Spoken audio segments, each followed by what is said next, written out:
Buenos días, hermanos. Vamos a orar para empezar el discipulado. Amén. Padre amado, te damos las gracias, Señor, por este nuevo día que tú nos permites estar aquí en tu casa, bendito Dios, para recibir, Señor, ser edificados con tu palabra, Señor. En esta hora, Señor, pedimos que tu Espíritu Santo sea iluminándonos para poder comprender, Señor, las verdades espirituales que tú quieres enseñarnos en el día de hoy.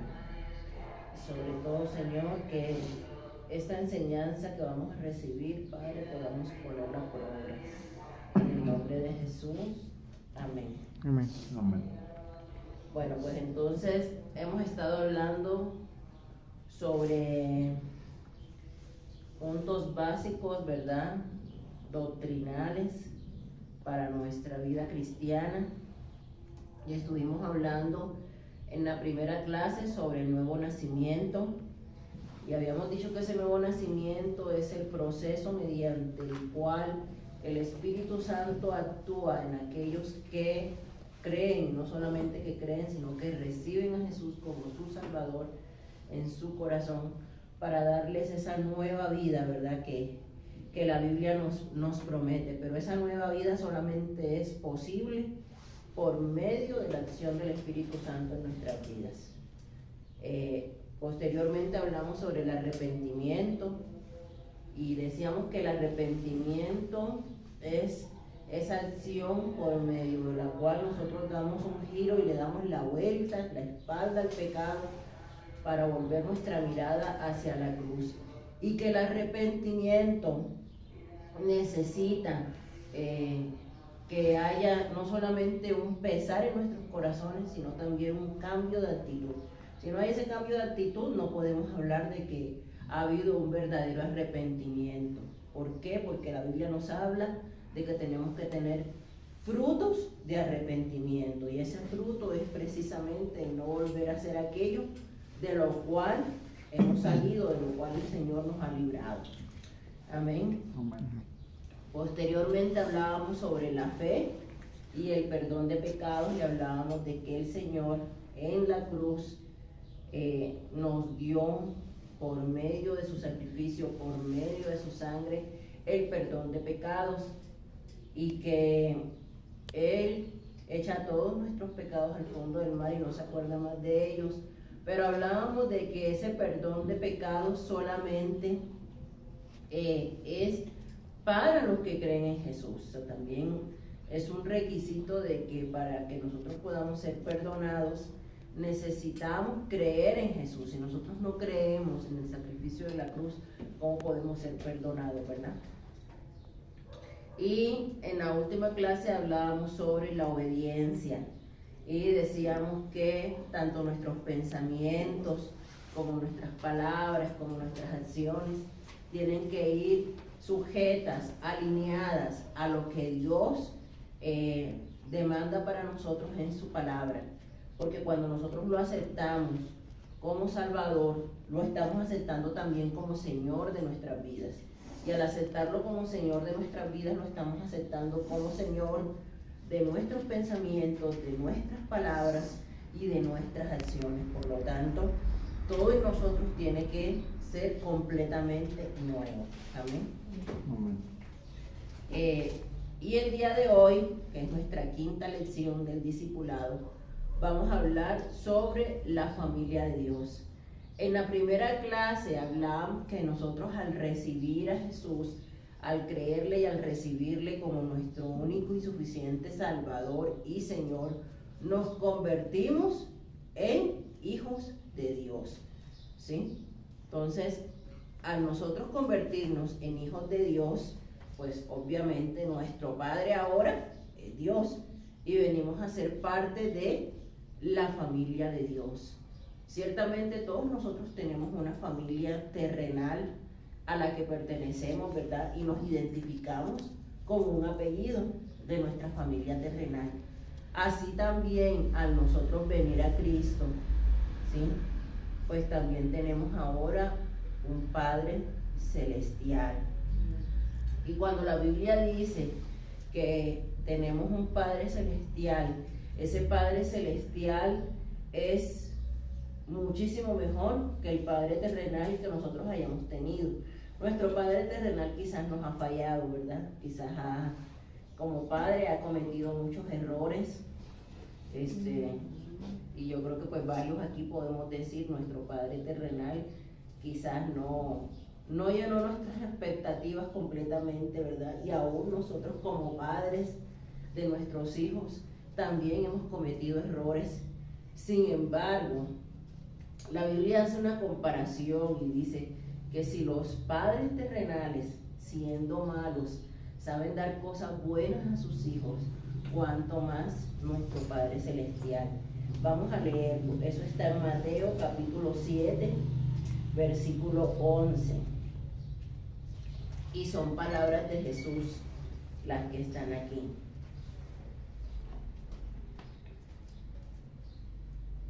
¿Ya lo encontraron? 7:11. Sí. ¿Qué dice?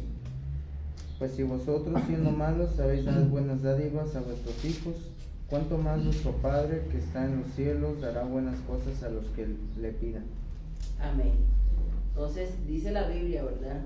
Si nosotros, si ustedes que son malos saben dar cosas buenas a sus hijos, cuánto más su Padre que está en el cielo dará cosas buenas a quienes se las pidan.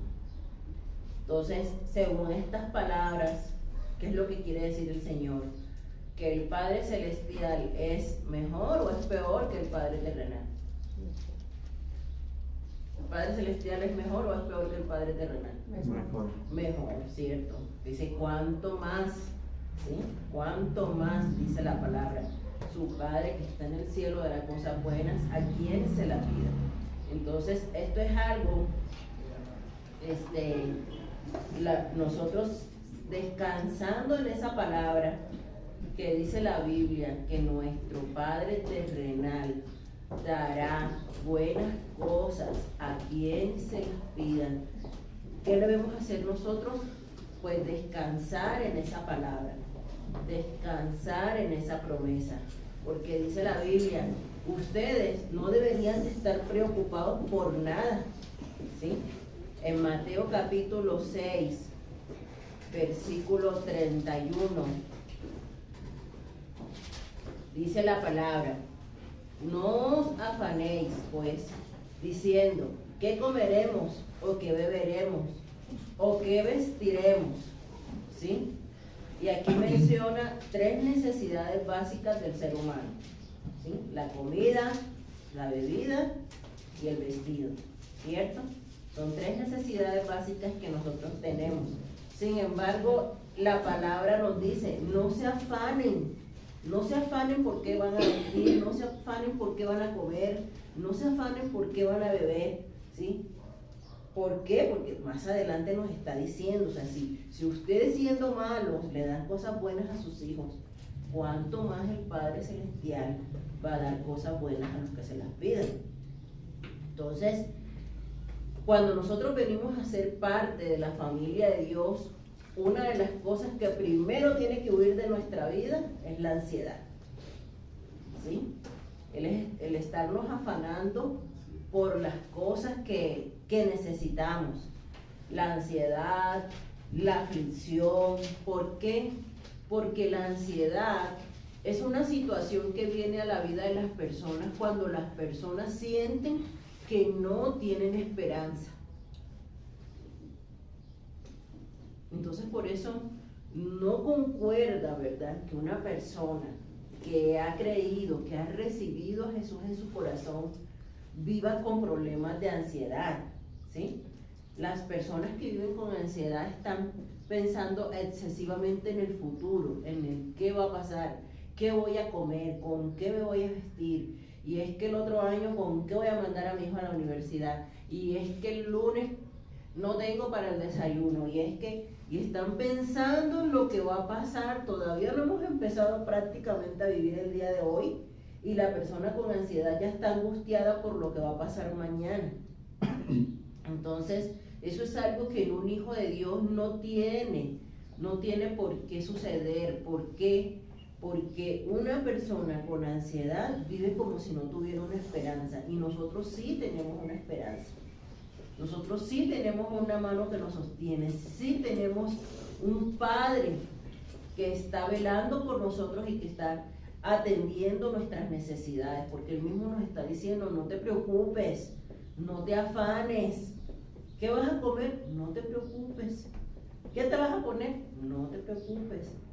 ¿Qué vas a beber? No te preocupes. ¿Sí? Yo soy tu Padre. Y así como nuestros niños, ¿verdad? No están preocupados por qué van a comer o por ejemplo, mi niña, ¿verdad? Está tan chiquita. Ella no está preocupada por cuánto vino el recibo de la luz, o cuánto hay que pagar por el internet, ¿verdad? O cuánto vale la renta de la iglesia. O sea, eso no es su bronca. Ella está feliz en su mundo, ¿verdad? De niño. ¿Por qué? Porque ella tiene un papá y tiene una mamá, ¿verdad? Que suplen sus necesidades. Así mismo, dice el Señor, así mismo deberíamos ser nosotros. No estar angustiados, no estar afanados, ¿sí? ¿Por qué? Porque dice, Él dará buenas cosas a quienes se las pidan.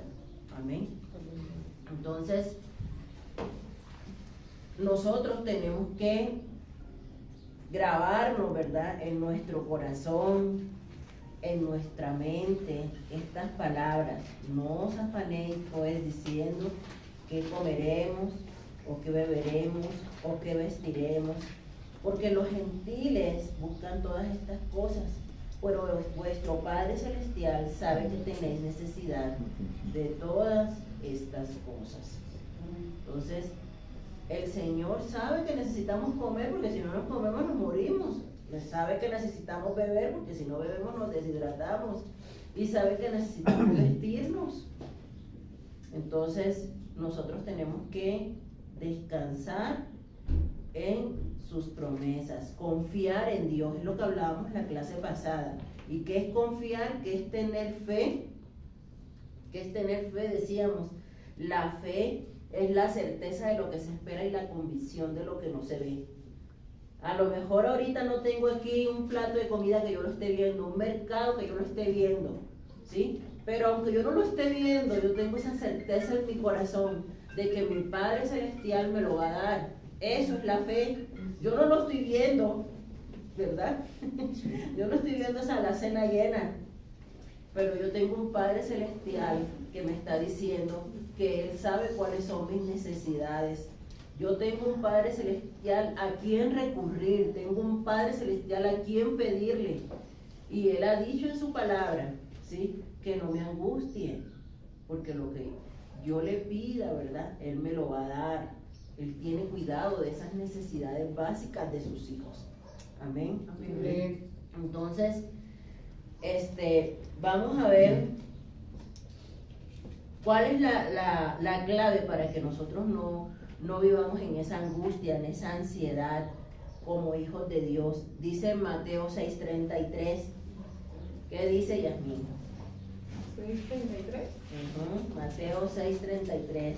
Así dice la palabra de Dios. Mas buscad primeramente el reino de Dios y su justicia, y todas las cosas os serán añadidas.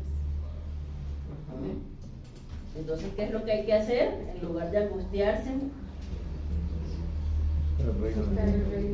buscar el reino de Dios y su justicia. Ajá. Si nosotros hacemos nuestra parte, que ha prometido el Señor, hacer su parte. Es una promesa condicionada, ¿sí o no? Es una promesa condicionada. En la Biblia hay muchas promesas, hay más de 3,000 promesas, y la mayoría de ellas son promesas condicionadas. No son así nada más porque sí. Sí dice la Biblia, más buscar primeramente el reino de Dios y su justicia, y todas estas cosas os serán añadidas. Pero ¿qué hay que hacer primero? Buscar el reino de Dios y su justicia. ¿Sí? Dice el Salmo, ¿verdad? Deleítate en el Señor, ¿verdad? Y Él concederá las peticiones de tu corazón. Pero hay una condición, ¿verdad? ¿Cuál es la condición? Deleítate en el Señor, ¿sí? ¿sí? Entonces, hay muchas promesas, pero nosotros tenemos que no olvidarnos de que hay una condición para que esa promesa se haga una realidad en mi vida. Entonces, la gran ventaja que tiene un hijo de Dios es que un hijo de Dios, ¿verdad?, tiene principalmente la fe de saber, ¿sí?, que el Señor va a cumplir absolutamente todo lo que Él ha prometido. Entonces, la gente, ¿verdad?, comúnmente se afana, pero hemos aprendido el día de hoy que aunque las personas que no conocen de Dios viven en angustia, nosotros como hijos de Dios tenemos que descansar en sus promesas y tenemos que cumplir nuestra parte, ¿sí?, que es deleitarnos en el Señor. Vamos a ver qué dice la palabra en Hebreos 13:5.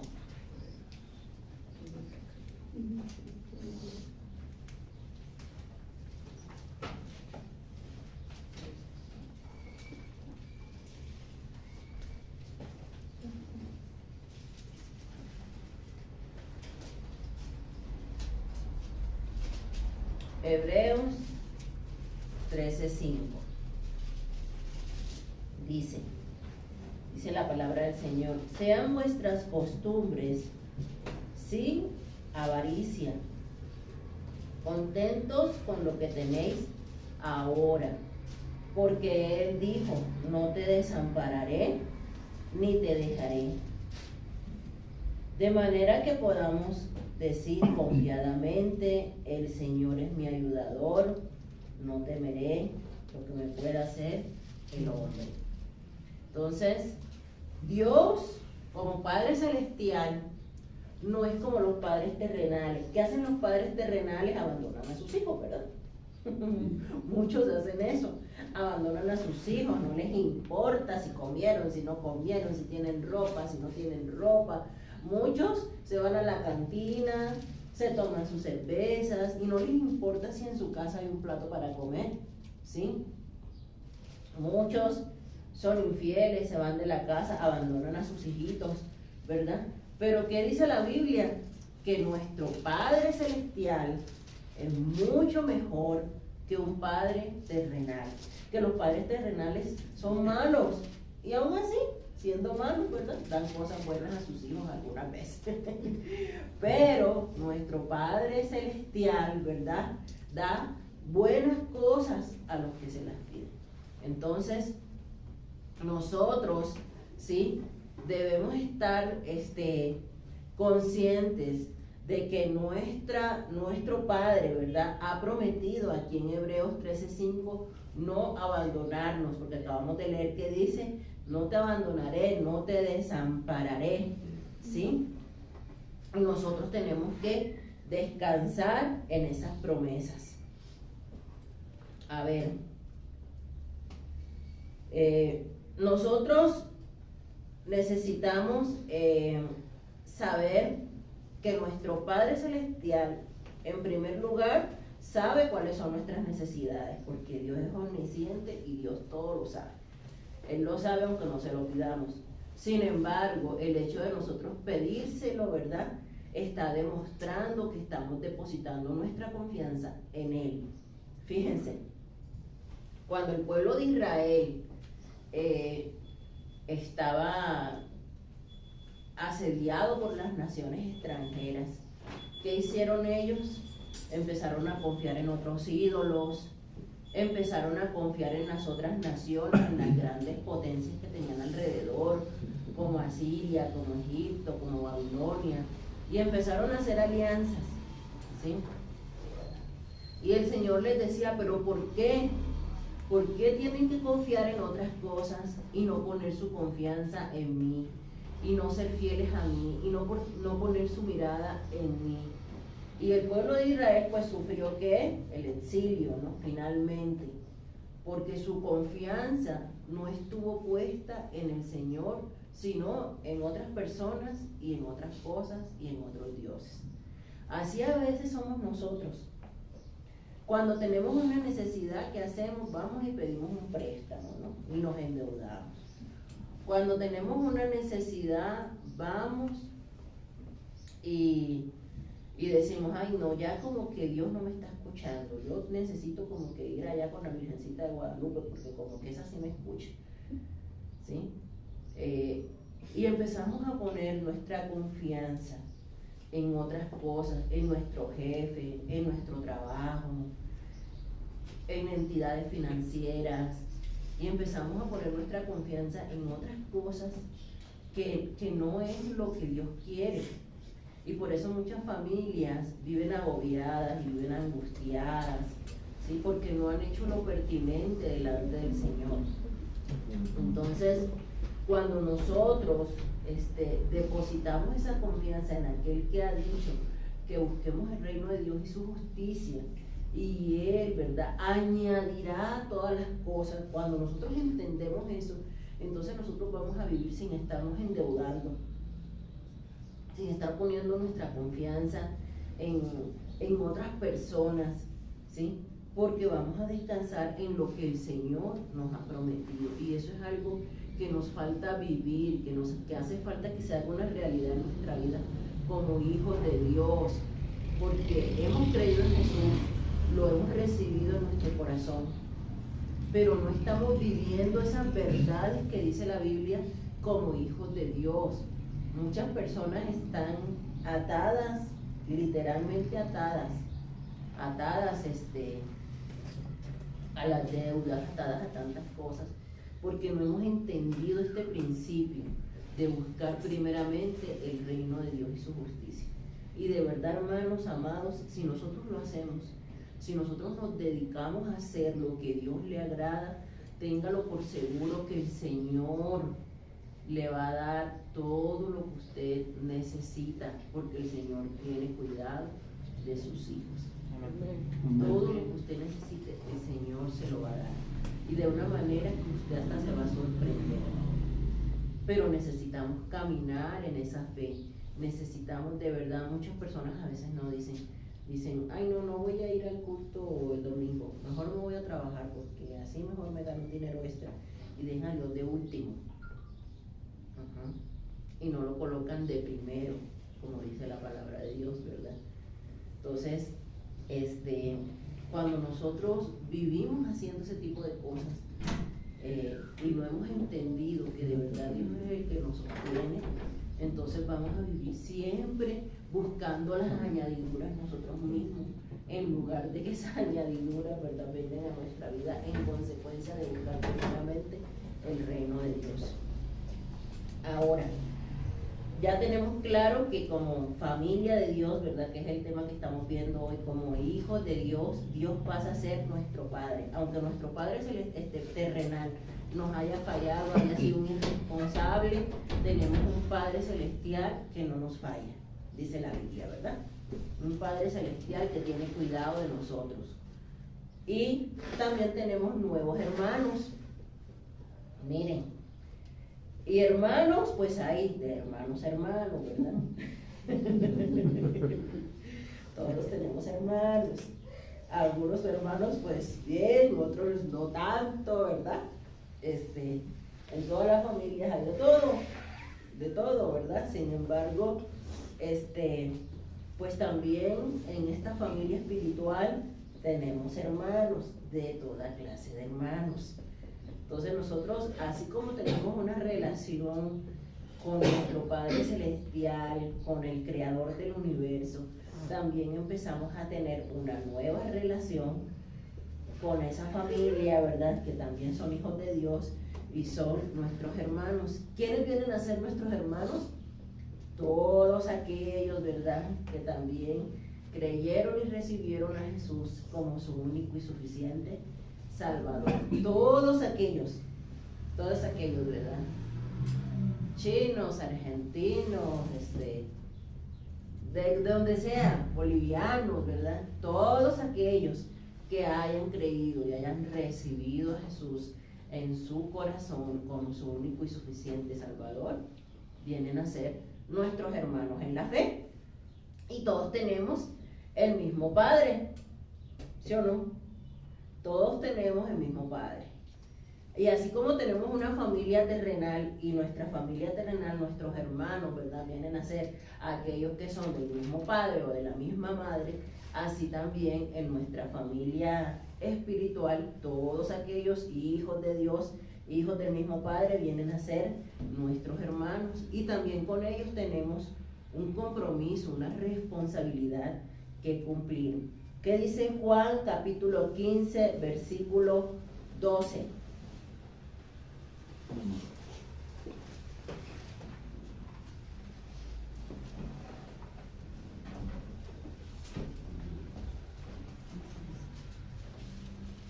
¿Quién me lo quiere leer?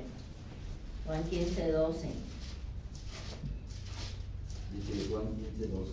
Este es mi mandamiento, que os améis unos a otros como yo os he amado.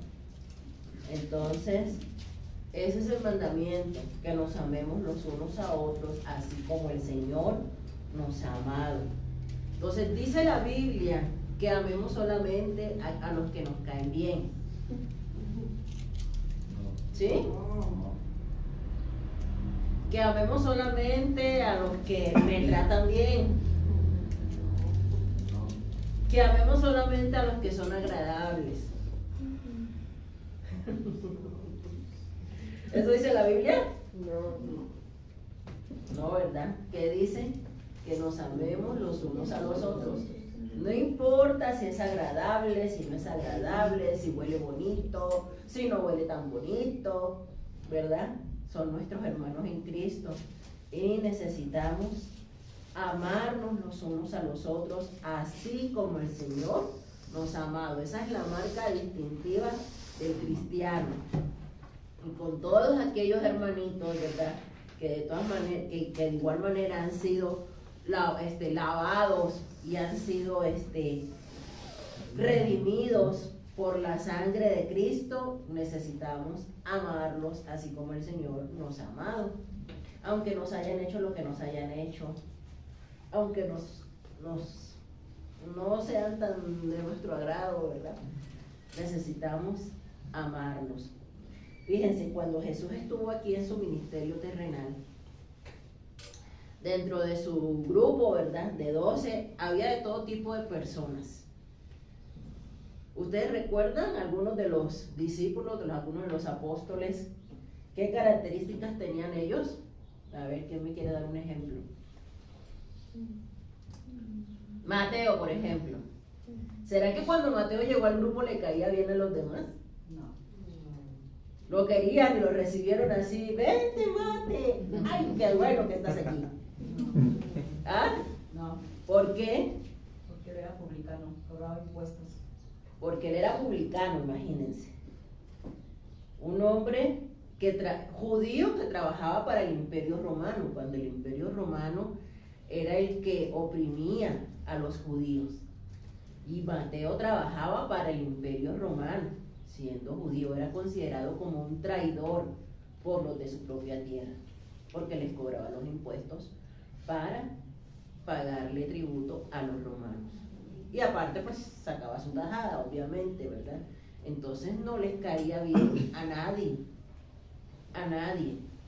Imagínense ese choque cuando Jesús dijo, este publicano se une al grupo. ¿Cómo lo habrán recibido? Mal, ¿Ah? mal. ¿Cómo se habrán puesto los demás cuando Jesús dijo, déme la bienvenida a su nuevo compañero?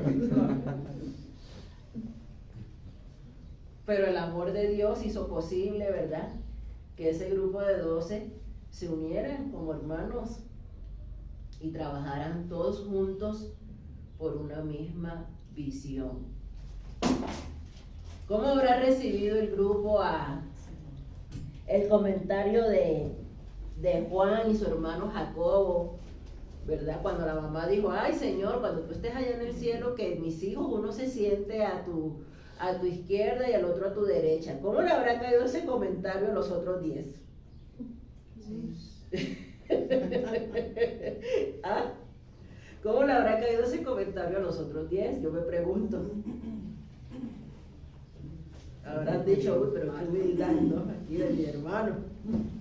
Qué humildad la de mi hermanito, ¿no? Entonces, todos ellos tenían características distintas, ¿verdad? Había uno guerrillero, Simón el Celote. Yo me imagino que llegó así todo buscando bronca, que no le podían decir nada, ¿verdad? Llegó un Pedro que era impulsivo, echando orejas si alguien le decía algo. ¿Sí? Y así un Judas que nomás estaba pendiente del billete, ¿no? Y todos ellos, los 12, tenían una característica, tenían sus defectos y tenían sus virtudes. Todos, así como nosotros, que nos hemos unido a este ejército del Señor, así como nosotros, todos ellos, cada uno de los 12, tenía unas características. Y aún así, todos pudieron estar, ¿verdad?, en ese nuevo reino que decía Jesús. Porque Él dijo, yo no he venido a traer un reino como el que ustedes se imaginan. Ustedes piensan que yo vengo a librarlos de la espada de los romanos, pero yo no he venido a eso. Sino he venido a traer un reino de amor. Un reino en el que el judío puede amar al publicano. Un reino en el que el impulsivo puede cambiar y los demás pueden amar al impulsivo. Un reino en el que era guerrillero puede cambiar. Y así todos llegaron con sus defectos y con sus virtudes. Y todos pudieron tener esa nueva vida en Cristo Jesús, llevándose bien como hermanos. Entonces, amados, ciertamente todos somos diferentes en esta familia de la fe, pero el Señor nos manda a amarnos. Hace pocos días predicaba precisamente mi esposo sobre eso, ¿verdad? Sobre la familia de la fe, y nos recordaba las palabras del apóstol Pablo. El apóstol Pablo decía, bueno, aquí ya no hay judío ni griego, ya no hay hombre ni mujer, ya no hay libre ni esclavo, porque delante de los ojos de Dios simplemente todos somos sus hijos. Es natural que como seres humanos, que todavía estamos en esa lucha con nuestra carne, cometamos errores y a veces ofendemos a nuestros hermanos. Y es natural que como seres humanos, a veces el hermano, ¿verdad?, hace algo que como que no me cae muy bien. Sin embargo, el Señor nos manda a amarnos. El Señor nos manda a estar unidos en esta familia de la fe. Entonces, aunque usted haya tenido, no sé, un conflicto con cualquier persona, el mandamiento del Señor es, si esa persona es un hijo de Dios y tú también dices ser un hijo de Dios, entonces tú tienes que amar a esa persona. Cuando nosotros queremos a veces hacerle algo a nuestros hermanos, algo negativo, por cualquier cosa que nos hayan hecho, el Señor siempre nos trae a la memoria que Él ya derramó su sangre por esa persona. Y a lo mejor, para poner un ejemplo, ¿no?, ya dice, ay, esa Lisbeth lo que me hizo. Ay, me dan ganas de meterle unos cocos. Porque es que, ¿cómo me va a hacer eso? ¿No? Pero cuando tú estás pensando eso, ¿sí?, debemos entonces recordar la cruz. Y recordar que aquel que estaba en el madero, ¿sí?, te va a decir, yo ya morí por los pecados de ella. ¿Quieres acabarla? ¿Quieres destruirla? ¿Quieres cachetearla? Pues hazlo conmigo, porque ya yo morí por ella. Eso es lo que tenemos que tener presente cuando vengan a nuestra mente esos pensamientos de que queremos vengarnos o queremos hacer cosas malas en contra de nuestro hermano en Cristo, recordar que si se lo hacemos, se lo estamos haciendo al mismo Señor Jesucristo que derramó su sangre en la cruz por los pecados de esa persona, que nos ha hecho un daño, que nos agravió. Y es ahí, ¿sí?, donde decimos, no me queda otra salida que perdonar. No me queda otra opción que perdonar. Porque si no perdono, siempre que esté agraviando a mi hermano, es como si lo estuviera haciendo con el mismo Señor Jesús, quien ya, ¿verdad?, tomó esas deudas de mi hermano y las clavó en la cruz. Eso es lo que a veces no logramos dimensionar, que el mismo precio que el Señor pagó por mí, lo pagó por aquella persona. Y por eso el Señor nos manda a perdonar y nos manda a amar. Aunque te hayan hecho lo que te hayan hecho, aunque te hayan dicho lo que te hayan dicho, nuestro deber, si realmente somos hijos de Dios, es continuar amando a aquella persona. Y si algún día esa persona llega a necesitar algo de nosotros, entonces necesitamos ayudarlo, porque eso es lo que el Señor nos enseña en su palabra. ¿Y qué pasa si varias veces me ofende mi hermano? ¿Qué pasa si es que no ha sido una, ni dos, ni tres? ¿Qué dice la Biblia? 70 veces 7. 70 veces 7. 70 veces 7. Claro, sí. Ya usted quiere llevar la cuenta, ¿no? Para ver cuántas veces ese hermano le ha agraviado. A ver si ya completó las 70 veces 7. Allá usted, ¿verdad? Pero ¿qué es lo que nos quiere decir el Señor cuando expresa esas palabras? Que no importa las veces que tu hermano te haya ofendido, que no importa las veces que tu hermano te haya injuriado, que siempre, independientemente del número de veces, aunque sea algo reiterativo, ¿sí?, tu deber como hijo de Dios es perdonarlo.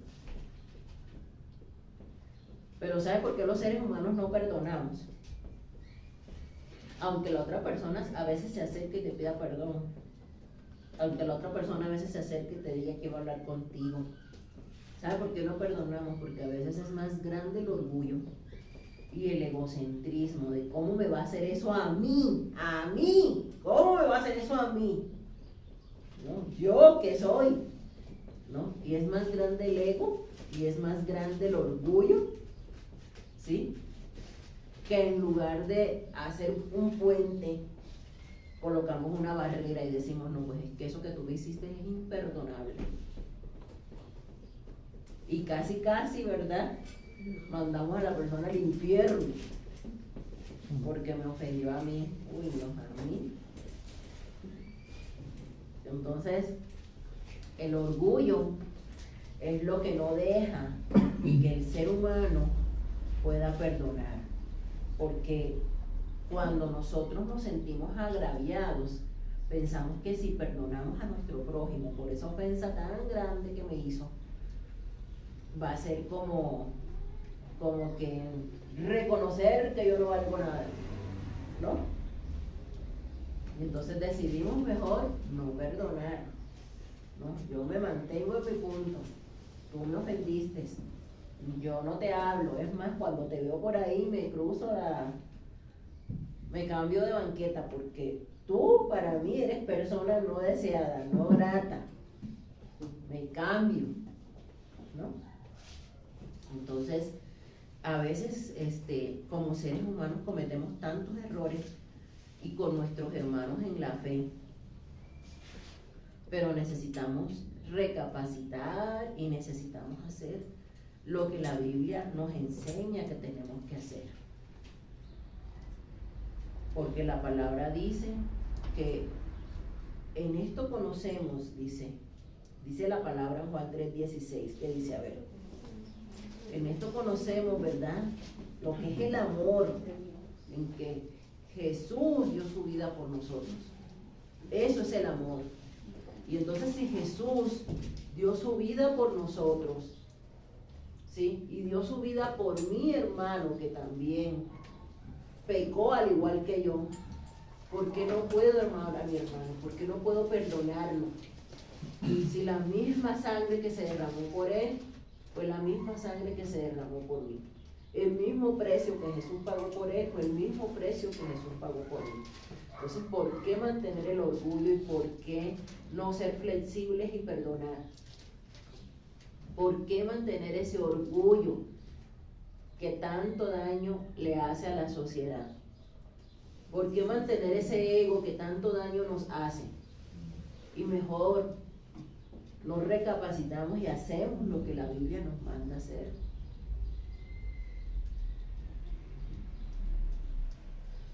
A veces ya la persona se arrepintió, ya le pidió perdón a Dios, ya Dios lo perdonó y yo no lo he perdonado. Yo que no he derramado ni una gota de mi sangre por él, no lo perdono. Y Jesús que derramó toda su sangre ya lo perdonó. Así de soberbios somos. Así de soberbios somos. Entonces, nuestro mayor y gran ejemplo de amor es el Señor. Y hoy hemos aprendido, amados hermanos, que no debemos estar afanados. ¿Por qué? Porque en el momento de que nos constituimos hijos de Dios, el Señor, como nuestro Padre Celestial, viene a suplir las necesidades de sus hijos. Y solamente nos pone una condición, que es cuál, Lisbeth. No, para que todas las cosas no sean añadidas, ¿cuál es la condición? Buscar el reino de Dios, ¿verdad? Su justicia, poner a Dios en primer lugar. Y todas las demás cosas, que dijimos que cuáles eran las demás cosas, hermano Polo. ¿Cuáles son las demás cosas? Todo el vestido, el calzado, El alimento, ¿verdad? Todas las demás cosas, dice el Señor, todo lo que tú necesites, yo te lo voy a dar. Pero búscame a mí, búscame a mí. Ese es el reto de la clase de hoy. Vamos a buscar primeramente a Dios, ¿sí? Y vamos a ver lo que va a pasar. Vamos a poner a Dios en primer lugar y vamos a ver lo que va a pasar. ¿Quieres ver el poder de Dios en tu vida?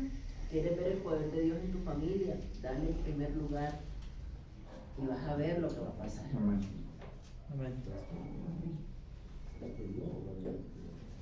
¿Quieres ver todo lo que Dios puede hacer con tus hijos, con tu familia? Dale el primer lugar. ¿Por qué? Porque su palabra dice que Él tiene cuidado de todo lo que nosotros necesitamos. Porque su palabra dice que si un padre terrenal siendo malo le da cosas buenas a sus hijos, cuánto más el Padre Celestial tiene cuidado de sus hijos que Él ama.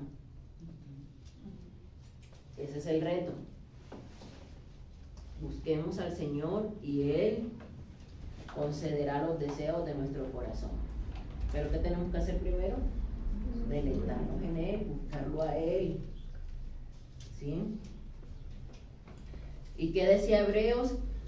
Que Él no nos abandonaría, ¿verdad? Dice, estate contento con lo que tienes hoy, ¿sí o no? Eso lo leímos ahorita.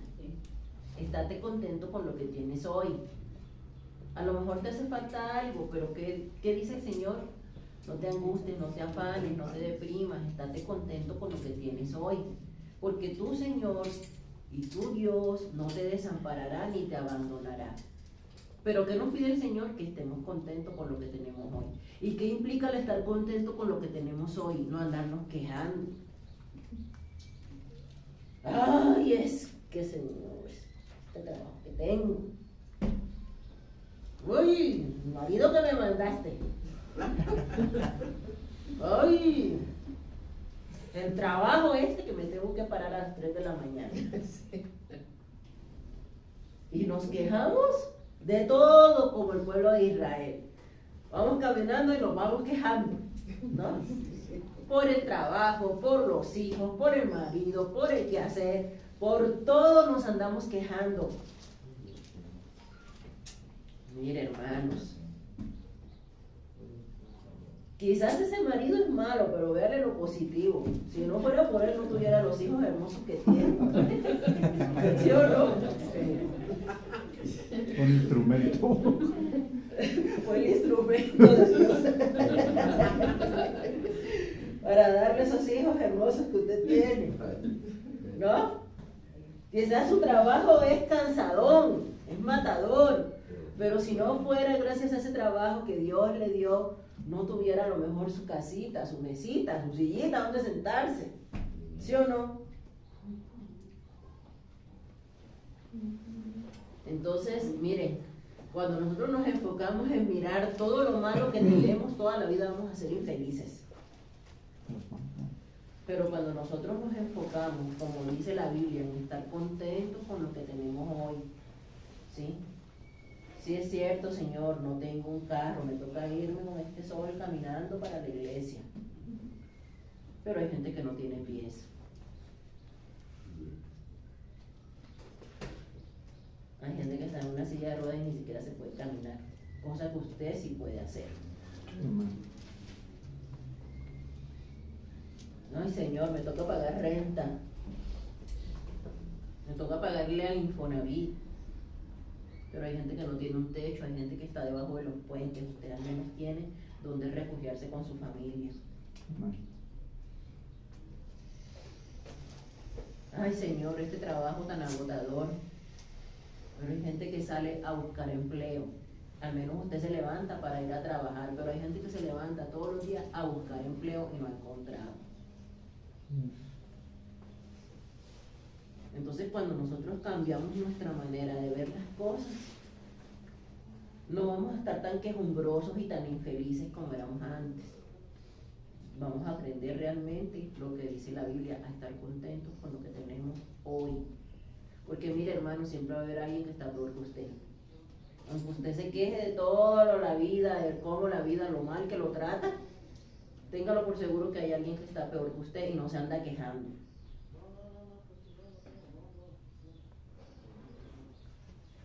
Y no se anda quejando.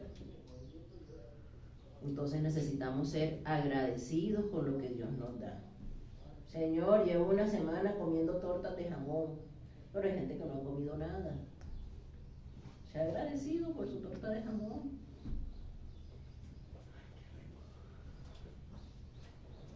Entonces, amados hermanos, necesitamos quitar la queja de nuestra vida. Necesitamos quitar todas esas cosas que al Señor no le agrada, porque nosotros como miembros de la familia de Cristo tenemos que tener un pensamiento diferente, tenemos que descansar en las promesas del Señor. Amén. Entonces, ¿por qué es que no debemos estar afanados? Hermana Marta, ¿por qué es que no debemos estar afanados? Por las cosas de vestido, comer, por todo lo que Ajá, pero ¿por qué no tengo yo que estar afanado? ¿Por qué? ¿Por qué no tengo que preocuparme, angustiarme, vivir en ansiedad? Esa palabra de ansiedad no debe existir en un vocabulario en los hijos de Dios. ¿Por qué? Porque debemos estar confiados en que tenemos un Padre Celestial. Exactamente, porque tenemos un Padre Celestial que ha prometido no abandonarnos y que dice en su palabra que tiene cuidado de nuestras necesidades. Amén. Amén. Hermana Blanca, ¿cuáles son sus nuevos hermanos? Los nuevos hermanos, los que nos congregamos aquí en la iglesia.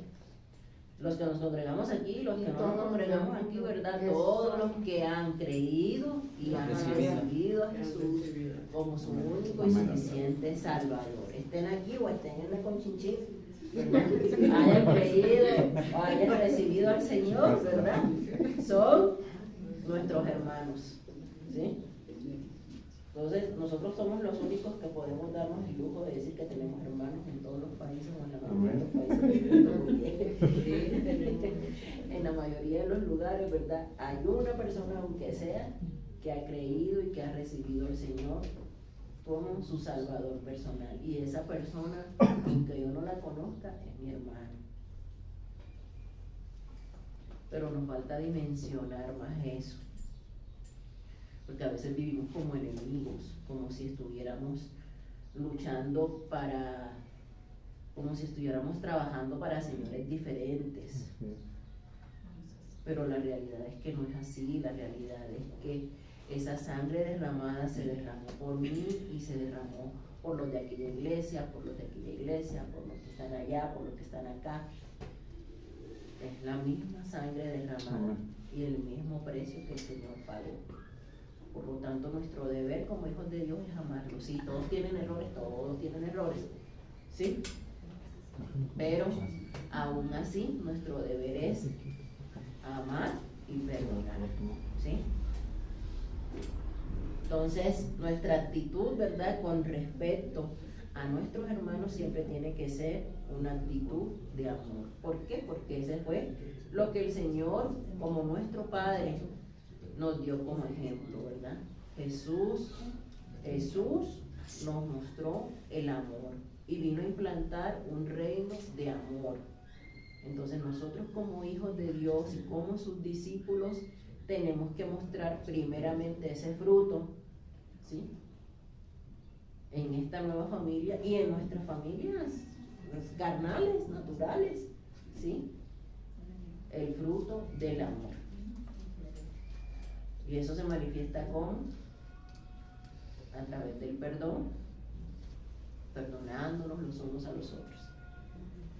Aunque me caiga gordo, aunque haya hecho lo que haya hecho, recordar siempre que yo quiera, ¿verdad?, darle un puño a mi hermano, me freno con la cruz.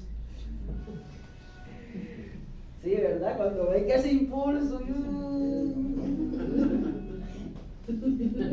me freno con la cruz. Amén. ¿Sí? Me freno con la cruz. Porque en esa cruz, ¿verdad?, el Señor clavó no solamente los pecados míos, sino también los de mi hermano.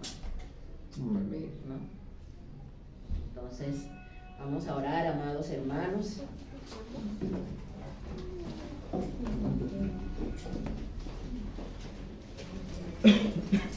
Hermana Lulú, ¿puede hacer una oración, por favor, para terminar esta clase? Sí. Señor Jesús, te damos gracias, Padre, por este tiempo, Señor, que tú has hablado a nuestras vidas, Señor. Te pedimos, Padre, que tú, Señor, nos des entendimiento, Señor, y que tengamos la convicción del Señor de hacer lo que tú nos has llamado, Señor. Que valoremos tu sacrificio en la cruz del Calvario, Señor. Y que ese acto tan grande y majestuoso e inmenso de amor que tú hiciste por nosotros, Señor, lo recordemos cada día, Señor. Y le demos el valor, Señor, que tiene para nosotros, Padre, y que tuvo para ti, Señor, al dar tu Hijo por nosotros, Señor. Ayúdanos, Señor, a no estar afanosos, Señor, a entender que tú eres nuestro Padre y tienes cuidado de nosotros, Señor. Que si tú le das a las aves del campo de comer, cuanto más a nosotros, Señor. Hoy ponemos, Señor, nuestra vida, Señor, rendida a tus pies, Señor, creyendo, Señor, que tú tienes cuidado de nosotros. Te pido, Señor, que hagas, Señor, en nosotros, Señor, ese amor, Señor, para que seamos confiados, Señor, en que tú estás con nosotros.